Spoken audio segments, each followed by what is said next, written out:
Hello, welcome. It's Frances here. Thank you for coming back to my channel. And in this video, I thought I might share a passage from my forthcoming book, Contemporary Witchcraft, Foundational Practices for a Magical Life. This will be my second book to be published through Moon Books and will be available from August 2021. There are some pre-ordered or pre-release copies available currently as it is. So the section that I wish to share is entitled Understanding Contemporary Witchcraft. And this section starts off with me explaining that I perceive contemporary witchcraft to be a pseudo-religious spiritual path that calls upon its followers to engage in active participation as opposed to being merely spectators, and where each individual is ultimately responsible for the development of their own spiritual journey. Like more orthodox religion, it centers around the belief in the divine power.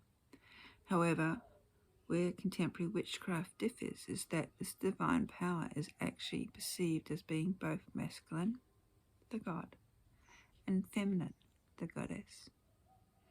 This polarity can be seen all around us all the time, i.e. day and night, light and dark.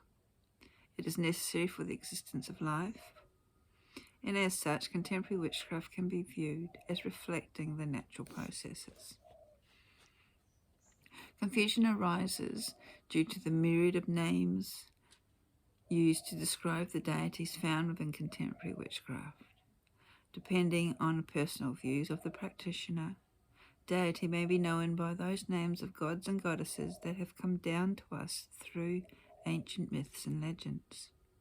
Non-initiated Wiccans may choose a pantheon based on their own heritage, or one which they feel drawn to, whether their reasons are apparent or not. Roman, Greek, Norse, Celtic, and Egyptian are the more common pantheons used, but it is not unusual to find modern Wiccans honouring deities from Aztec or even older civilizations such as Sumer and Babylonia. Within initiatory Wicca and contemporary witchcraft, however, deity is usually known by specific names. In fact, the knowledge of such names is usually an indication as to whether a person is a genuine initiate or not. This does not, however, prevent the practitioner from aligning themselves with other deities, and when this occurs, the practitioner often will have various altars set aside to reflect this. To the contemporary witch, deity is both omnipresent, meaning universal, similar to the Christian concept of deity, as well as immanent, indwelling. This thought is captured within The Charge of the Goddess, written by Doreen Valente, where the goddess states, "If that which thou seekest thou findest not within thee, thou wilt never find it without thee. For behold, I've been with thee from the beginning, and I'm that which you attain at the end of all desire." This statement seems to contradict a concept put forth by some people that deities whose names are found within the pages of mythology books are merely archetypes, based on a partial understanding of the Jungian concept. To me, it is due to this misunderstanding of the whole concept of deity, especially in the sense of contemporary witchcraft, in that I've heard it to be explained as if a person feels the presence of deity, offers up chants and songs of praise and the like, then such actions are deemed too Christian. This comment, I feel, reflects a personal experience of Christianity which may not have been all that positive as opposed to the norm. As long before Christianity was even thought of, altars have been erected in the name of deity. Offerings have been made and songs of praise and hymns to devotion been recorded to the gods. Deity is perceived as being both divine masculine and divine feminine. The divine masculine, the god, is generally associated with the sun, and this can be echoed in the more orthodox religions. For example, within Christianity, Jesus was said to be born around the time of the winter solstice in the northern hemisphere.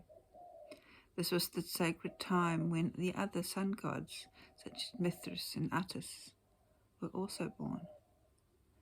As the date of Jesus' birth seems to be a fixed date, when Christianity came to the southern hemisphere, the 25th of December equated to the summer solstice, the time when the sun begins to wane in its power.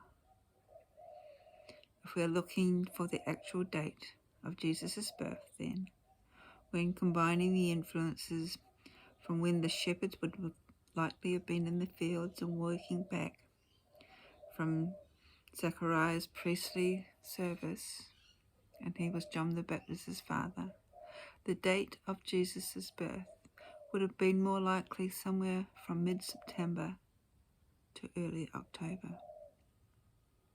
Within contemporary witchcraft, the god's journey throughout life is reflected by the earth's journey around the sun and the changing seasons. This is explained in more depth in the Wheel of the Year section in this book, and also I have another book out called Dancing the Sacred Wheel, where there are traditionally 8 Sabbats, or seasonal observances.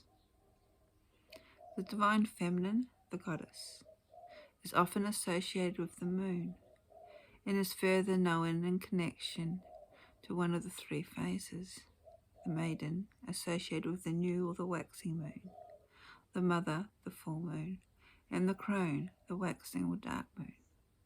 The full moons, known as Sabbats, are special gatherings within contemporary witchcraft.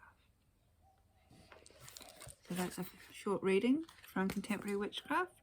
As I said, it will be available for general release in August of this year, and through all Amazon, Indie, Barnes & Nobles, and all other places where good books are sold.